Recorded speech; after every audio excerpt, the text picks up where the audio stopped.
Hello to all the students of class 12 biology stream. From today onwards, we will start our biology syllabus of class 12. So students, we have in total 5 units for our biology. And in those 5 units, in total, you have got 16 chapters. Now, we will start up with the 5th chapter, Principles of Inheritance and Variation. For your reference, you can refer to Navbodh publication book or any other refresher course of your choice. So, for Principles of Inheritance and Variation, 5th chapter, we have to understand a few topics prior to start going mainly to the chapter's core. So, first term which we have to understand is reproduction. This reproduction term you have been learning from your earlier classes. So, what is reproduction? Reproduction is the process of giving birth to the young ones of its own kind. Of its own kind means it has to be similar to the parents. Okay? And what is the need for reproduction? The need for reproduction is that the species has to continue from generation to generation. If there is some problem, some kind of drastic environmental condition, that species will become extinct or its reproductive capacity will slow down. So, we need reproduction to continue the progeny or to continue the species generation after generation. Again, we have studied that reproduction is of two types. It is asexual and sexual reproduction. In the asexual reproduction, we have studied about various modes of reproduction in both plants as well as in animals. In sexual reproduction also, we have studied about the plants as well as animals. Now, the major difference between asexual and sexual reproduction is the asexual reproduction requires only a single parent. This asexual reproduction requires only a single parent and all the characteristics of this single parent will pass on to the next generation or to the daughter cells. In sexual reproduction, we require two parents, a male and a female. So, we don't denote male as like this and female like this. This also we have studied in our earlier classes. So, we require two parents, a male and a female in the sexual reproduction, and characteristics of both the parents are shown in the next generation. The next term which we have to understand is inheritance. Reproduction and reproduction leads to inheritance. Now, what is inheritance? What is inheritance? Inheritance is acquiring or getting the characteristics from the parents. So, in sexual reproduction, we get both the characteristics of the parents into the next generation. So, whatever the characteristics are present in the parents, these are inherited. These are inherited means the progeny, the offspring, the child or the daughter cells will get the characteristics of the both the parents. Whereas in asexual reproduction also the offspring progeny gets the characteristic of the single parent, as it is same characteristics are copied, but here there is change in the characteristics from the parents, but they get the characteristics of both the parents. How the change? You must have seen you look similar to your parents, but you are not identical to your parents. Why? Why are you not identical to your parents? If each male and each female is identical to their parents, then all the females will look alike and all the males will look alike. But this thing does not take place. There is certain changes which makes you different from your parents, but you look similar to your parents. And what is this difference called? This difference is known as variation. Variation. Now we have to understand the term Variation. What is variation? When characteristics of both the parents are inherited, we get a few characteristics from the father and few characteristics from the mother. And these characteristics result in recombination. Recombination means there is a combination of characteristics due to which we look different from our parents, but we resemble our parents. Those characteristics or those differences are known as variations. Now, what are these variations and what are the different types of variations? We have around 6 different types of variation. First, we will study about the hereditary variations. First kind of variation is the hereditary variation. What is this hereditary variation? The characteristics which are passed on from the parents to the offspring. Whether it is a sexual reproduction or asexual reproduction, it doesn't make any difference. But the characters which are inherited from the parents to the next generation are the hereditary variations. Next type of variation is the environmental variations. Environmental variations. What are these environmental variations? Environmental characteristics also result change in characteristics of an individual. There may be change in the characteristics or appearance of the individual due to some environmental changes, like the type of food you take, the type of temperature, whether you are residing in a tropical region or you are residing in a high altitude, in mountain region, in a cold region, what kind of food you are taking, what is the melanin content, how it is changing due to high temperature in your body. In this way, you will have environmental factors which may affect your characteristics. These environmental factors are not hereditary factors, and these are temporary factors. During extreme conditions, there may be change. Again, in favorable conditions, you may gain back your original characteristics. Next are somatic variations. Third is somatic variations. What are these somatic variations? Somatic cells, the vegetative cells. These are not the germ cells or the reproductive cells. Those variations which occur due to the somatic cells or the vegetative cells of our body and not the reproductive cells due to the reproductive cells, such variations are known as somatic variations. Next kind of variations, these are germinal variations. Fourth is germinal variations. Germinal means what? Germ cells, reproductive cells.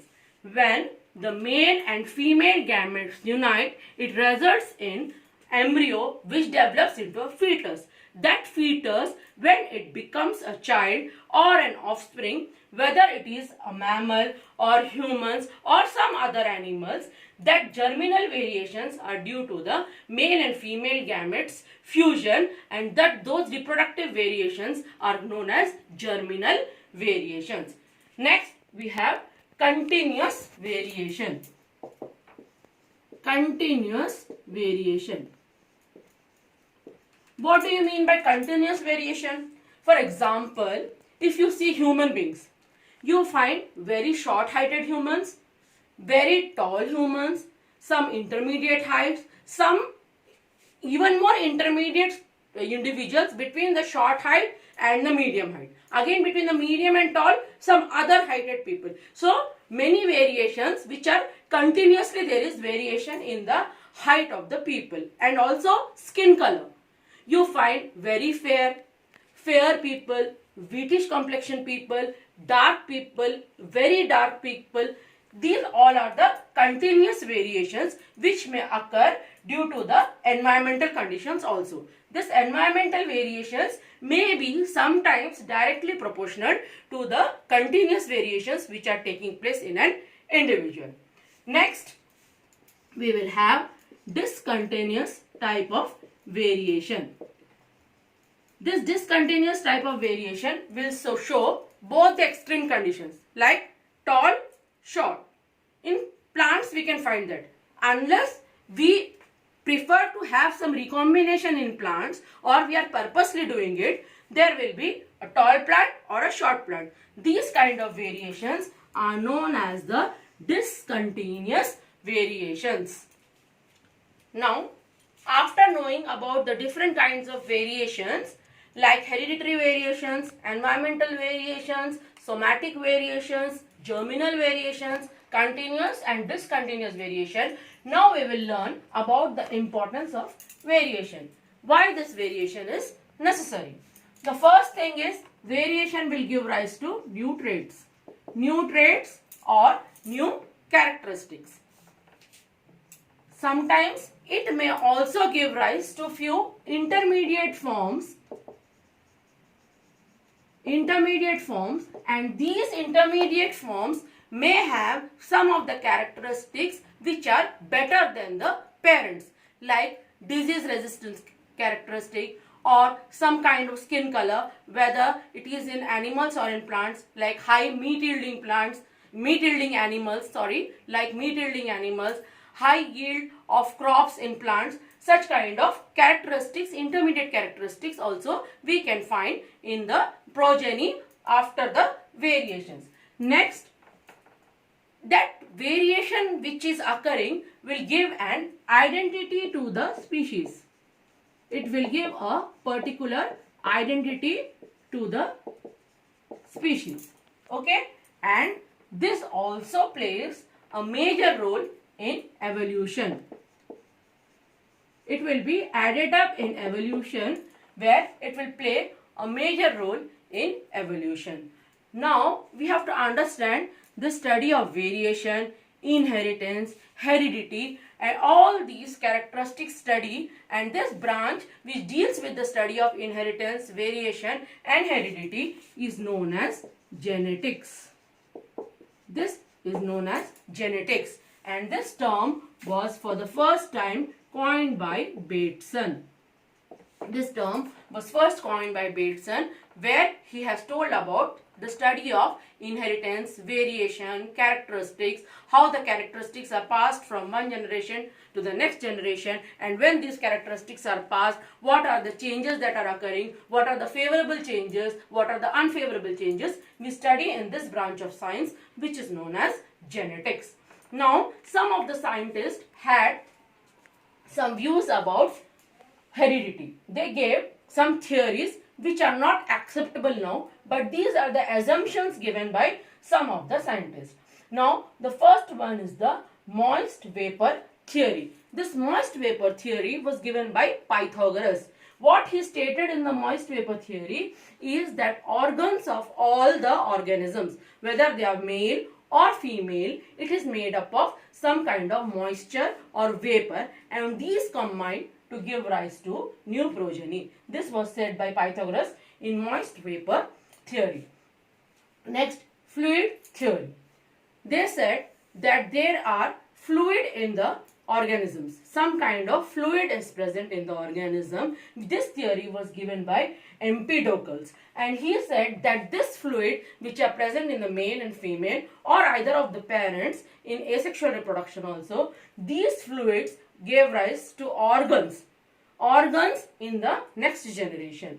Then reproductive blood theory. This reproductive blood theory, it was given by Aristotle. What Aristotle said, that the sperm is the purified form of blood in the males. He said that sperm is the purified form of blood in the male, and when it fuses with the female gamete, the ovum, it will give rise to fetus, and that fetus will give rise to different organs. Next, the preformation or homunculus theory. This theory stated that there are minute particles which are present, and these minute particles present in both male and female. These miniature organisms or minute particles, this gave rise to the organs in next organism. Then this pangenesis theory. This pangenesis theory was given by Leeuwenhoek and his associates, where he said there are a few particles known as pangenes present in male as well as in female that gave rise to new organs. Then later came all the views, these were presented by different scientists. These views were ruled out by Mendel. These rules were ruled out by Mendel, and he gave new rules, new laws on heredity and variation in sexual organisms. For that case, he took an example of pea plant, which was easily available in the monastery where he was living, because he was a priest, but he wanted to carry out experiments on pea plants. He carried out experiments on pea plants which said that these pea plants were easy to grow. These pea plants are easy to grow. Pea plants are annual in growth. They are self-pollinating. So they show pure characters. And if we want to cross-pollinate them, there is one method called emasculation, where we can remove the anthers and cross-pollinate these plants. So what Mendel did is he took different characteristics of the pea plant, like pod color, shape, then flower color and axial arrangement, and he took the stem height. These are the characteristics which were taken by Mendel to prove the laws of inheritance. Now, in our next class, we will study about the laws of inheritance of Mendel and how he has given these laws. Thank you, students.